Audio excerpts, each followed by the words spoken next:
Hello everyone. Today we're going to discuss Chapter 18 of our EasyBuilder Pro user manual. This video will serve as the second part of our macro series in which we'll review various introduction topics from our last video and then introduce condition-based statements within our macro workspace.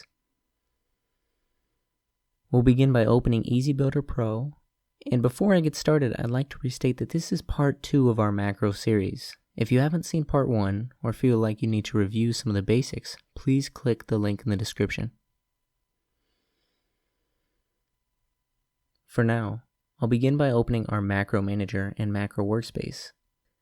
Picking up where we left off will bring us to section 18.5, where we'll practice and discuss the various statements available within our macro workspace. The first statement we'll begin with is our definition statement. This statement will serve as a review to variable declaration, which we covered in our last video. The basic structure used to declare a variable is to list our data type first, and then directly after this, we list our variable's name. And as discussed within our last video, we can list several variables consecutively by placing a comma in between each variable. Arrays are also defined during variable declaration by placing the element count between two square brackets, like this. The last topic we'll review will be assignments. As stated before, an assignment will allow you to give your variable a static value within the text. This is done by using what we call an assignment operator, which in reality is just an equal sign. To make an assignment, we'll list our variable, then place our assignment operator directly after it. After this, we'll place a constant value in the appropriate format for your variable type, and then you'll have successfully defined an assignment. Two topics we did not discuss in our last video were how to assign static values for numeric arrays and how to use quotation marks within a character array of ASCII data. To assign several values within a numeric array, we'll start as we did before by declaring our data type. In this case, I'll use short integer and then list our variable. Next, we'll define the size of our array, which is equal to the total number of elements within the array. For example, if we have 4 integers within our array, the size of our array will be 4, as each integer counts as an element. Our array's size is defined within a set of square brackets, after which we'll place an equal sign and create our assignment. The variable assignment will begin with a curled bracket. This is followed by an integer. After this, we'll place a comma and then continue this format for our 3 additional integers. And then we'll close this by placing a second curled bracket around our array, and this will complete our array. You can then use the numbers within this array by specifying the element of the array you wish to use, such as variable a and in brackets 3, which would be the 4th element in our array from variable a, as it ranges from 0 to 3. Next, we'll discuss how to use quotations within a character array of ASCII data. As we've demonstrated in our last video, character arrays use quotation marks to define the data. This can be frustrating if you intend to use quotations within your array. To resolve this, you can define a backwards-facing slash prior to the quotation mark that will be displayed within your character data. As an example, I'll define a character array with the variable nm with an element count of 4. And within my assignment, I'll type a quotation mark and then our backslash followed by an additional quotation mark. Then I'll type hi followed by a second backslash and 2 additional quotation marks. The slash marks will be ignored, and the variable will be displayed as the word high within quotation marks. Now that we have assignment statements out of the way, we'll begin our introduction to logical statements. Macro logic will test a variable against a specific condition. If that condition is true, the statements defined will be executed. If the condition is false, then either a default else statement will be executed, or the variable will be tested again against a separate condition. As an example, we will begin by defining a short variable that we'll call num. After this, we can specify our getData function and retrieve our num variable from our LW0 register. On a new line, we can then build our logical statement by typing if. This is followed by our condition statement, which I'll define as num. After this, we'll use something called a comparison operator. Comparison operators and logical operators are used to test if one or more variables meet a specific condition.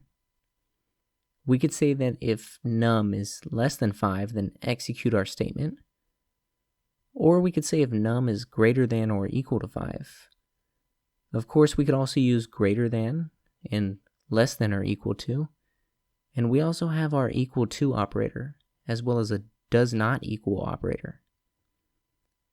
For example, we could keep our condition stated as when num is less than 5. Next, we could use a logical operator if it was necessary. For example, I'll type and next to our first condition, and then define a separate condition. We'll say when num does not equal 3. Following our format, we must then enter then, which is followed by our statement on the next line. The statement can consist of any action or list of actions that you want to occur. For example, I'll enter num is equal to itself plus 5. And on the next line, I'll set my data into our LW1 address. This statement can be followed by an optional else if conditional test, which can be used to perform additional condition-based tests to execute other actions. Or you can also define an else statement, which will execute if any of the conditions listed prior are false. The if function must close with an end if statement to conclude your conditional-based tests. For now, I'll go ahead and close our statement, and then select periodical execution before closing my macro.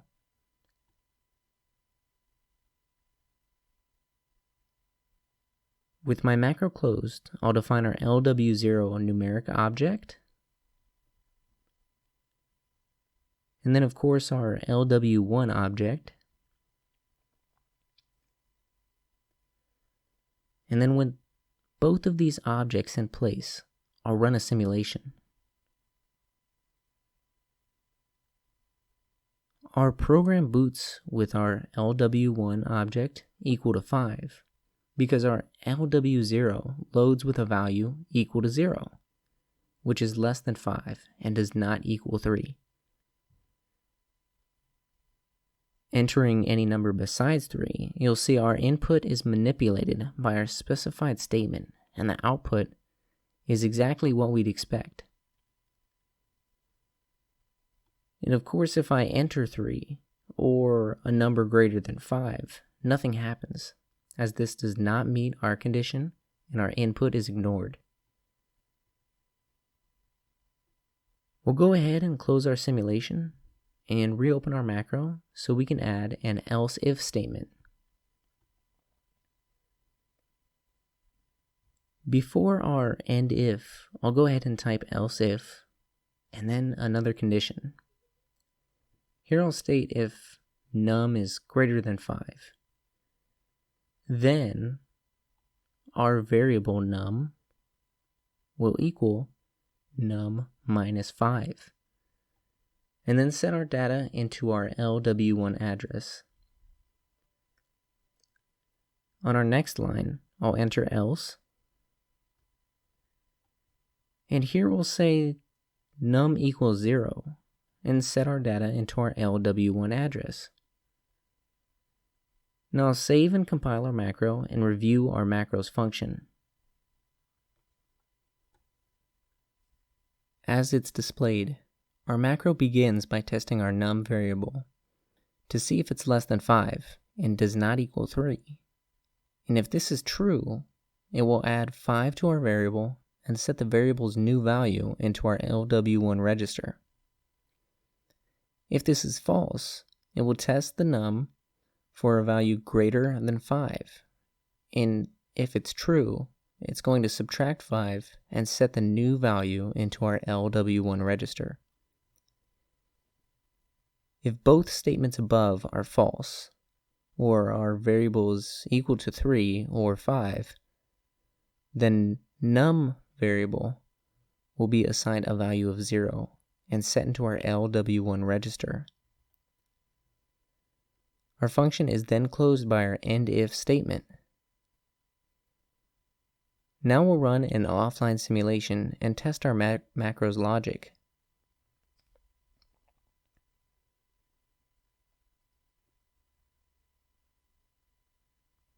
Entering a number less than 5, other than 3 of course, we'll see our data adds 5 as it did originally. And now if we enter 5 or 3, we'll notice our return value is 0. Numbers larger than 5 are reduced by 5 and then set into our LW1 address, which concludes our logic test. Before we move on, I'd like to mention that our macro logic can be used with any device added within the HMI's device list. You'll just need to ensure that you have the proper addressing. The next topic we'll discuss is selective statements. Selective statements are similar to our if statements, with the exception that they are tested on a case-by-case basis. As an example, I'll clear out our original macro aside from our declaration and getData to make room for our selective statement. We'll begin our statement by typing select case, after which I'll enter our variable num. This syntax will tell our macro to retrieve the value from our num variable for comparison. The next line will be our case value. As an example, we'll state our case value is equal to 4 by typing case 4. Now if our num variable has a value equal to 4, the statement below our case 4 will be executed. And as a demonstration, I'll enter num equals num plus 1 and then set our data into our LW1 register.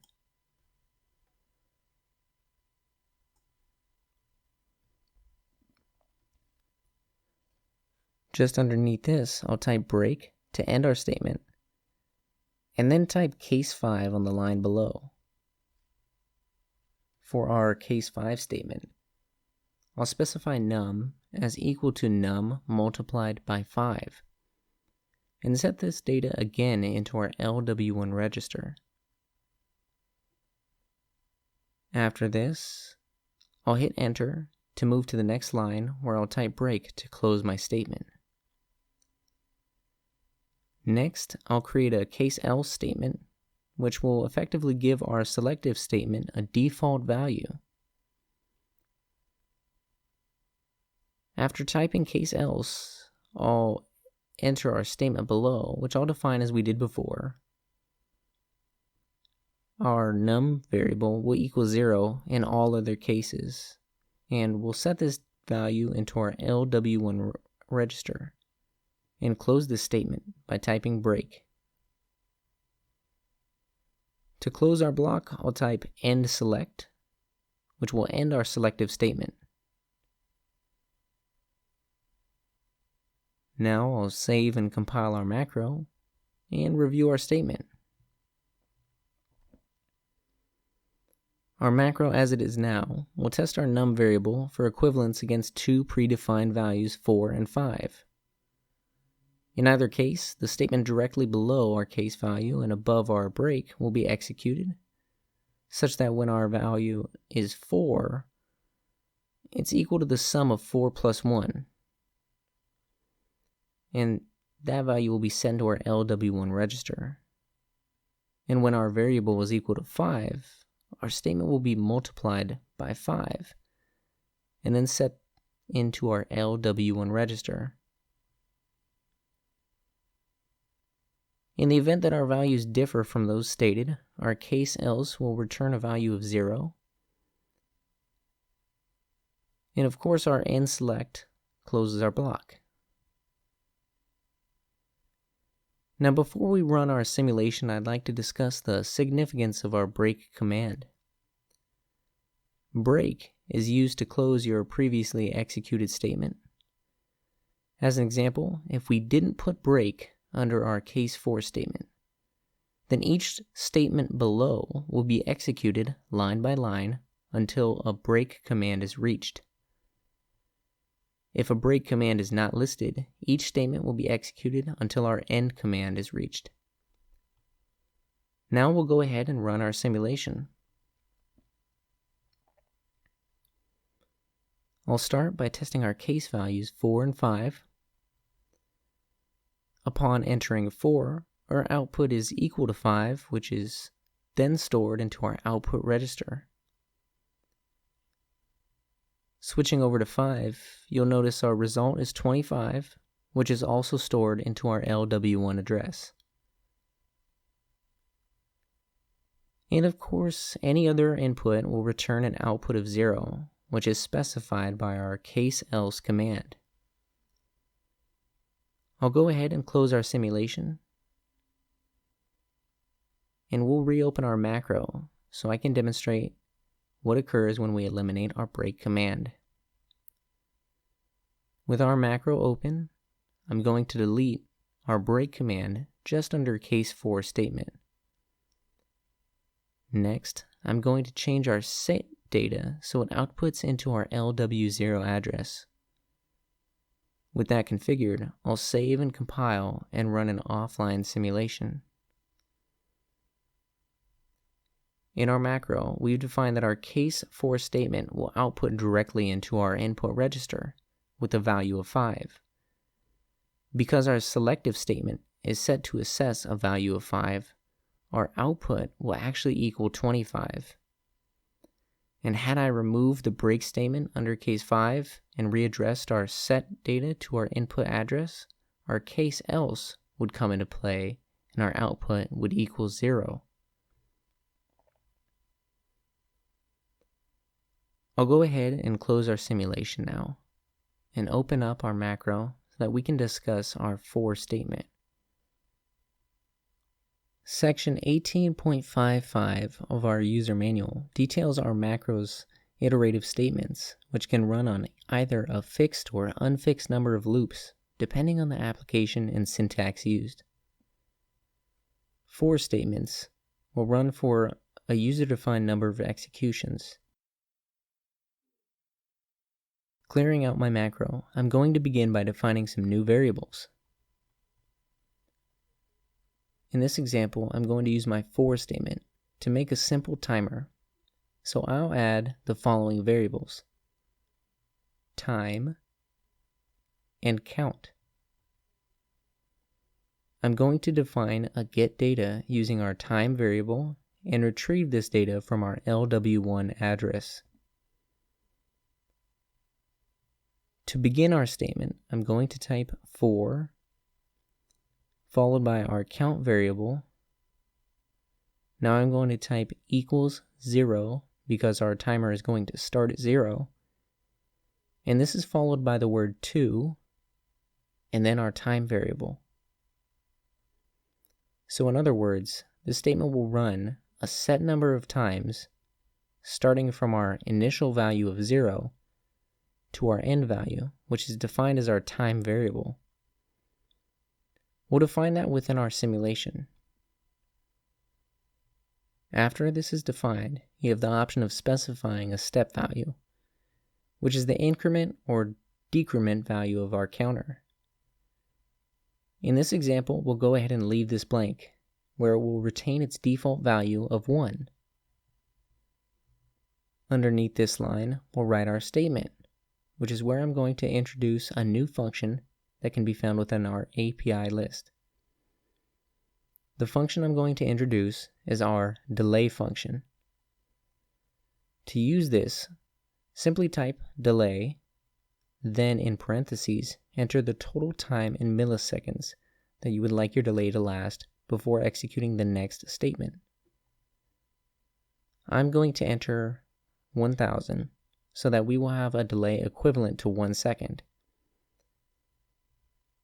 On the line below this, I'm going to set our count variable's data into our LW0 address.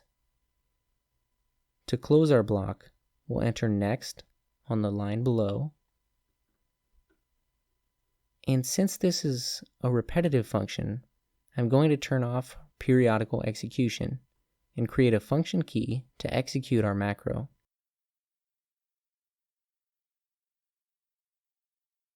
I'll head to our Object tab and select my function key. I'll assign this to our macro, and then I'll run our simulation.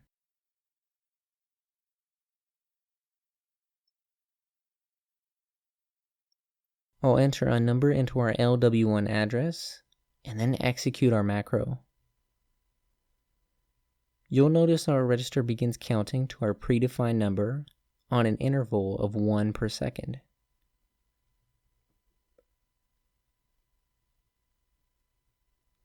Let's close our simulation and reopen our macro.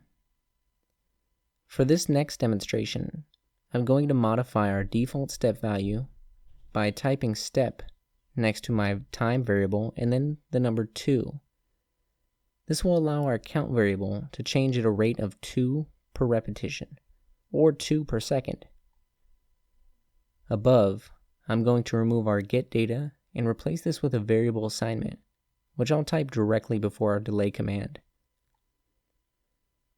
For our assignment, we'll define our time variable as equal to our count variable plus 2.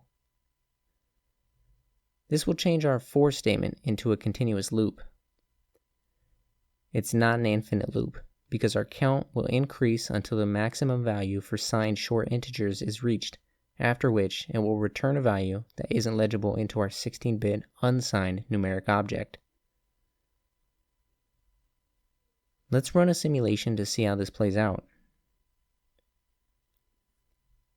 With our simulation open, all I'm going to do is press our function key. The macro will take care of the rest.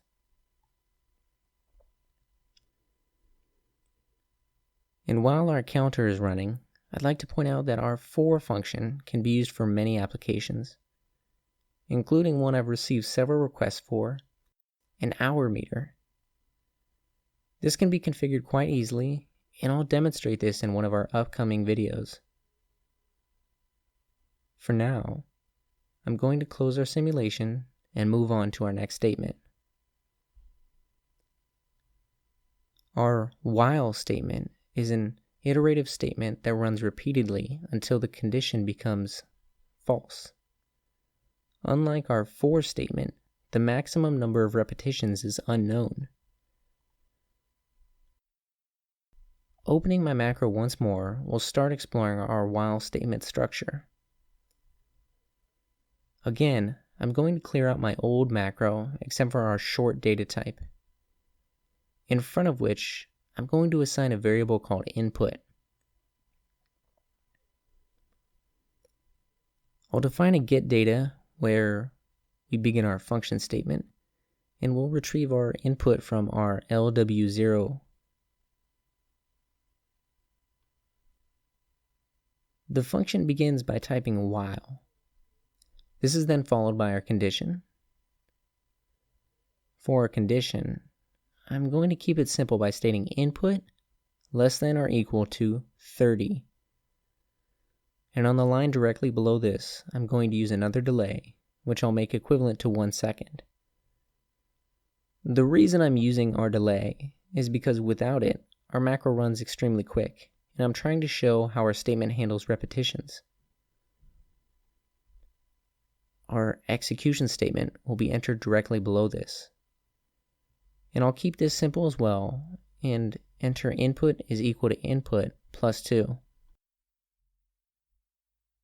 Just under this, I'll set our data again into our LW0 register.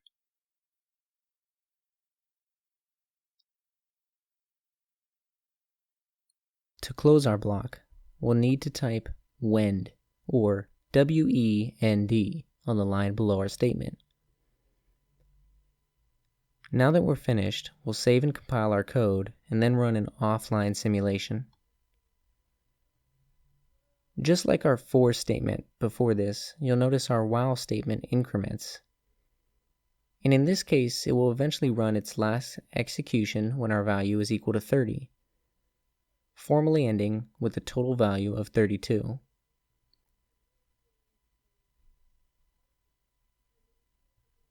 And since we're aware of our end value, let's go ahead and close our simulation and reopen our macro to remove our delay. Now, as I've mentioned before, the delay was only used to assist in our visual demonstration, and it's not necessary to complete our statement. Now that our delay has been removed, we'll go ahead and rerun our simulation.